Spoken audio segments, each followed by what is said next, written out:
আজকে আমার মা ভাত দিয়েছে দুপুরে, দেখো। আমি মানুষ না রাক্ষস, ধরতে পারবে না কেউ। দেখো ভাত, দেখো এই এক থালা। তোমরা দেখো যে বুঝতে পারবে কতটা ভাত। এখানে আলু, ডিম সিদ্ধ, পটল ভাজা আর ঘি দিয়ে আমি খাবো। আর এত ভাত দিয়েছে এই যে মহিলা। তুমি যে এত ভাত দিয়েছো, আমি খেতে পারবো?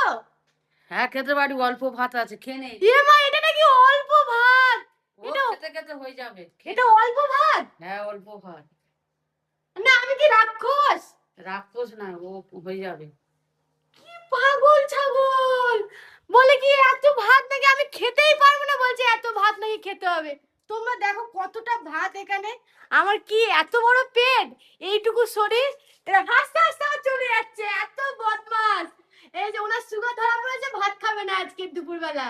মুড়ি খাচ্ছে, বলে আমি ভাত খাবো না, তুই ভাত খা। এই যে মুড়ি খাচ্ছে দেখো। আর আমাকে যত ভাত দেওয়া দিয়ে দিয়েছে। কি বাবা তুমি সত্যি মা।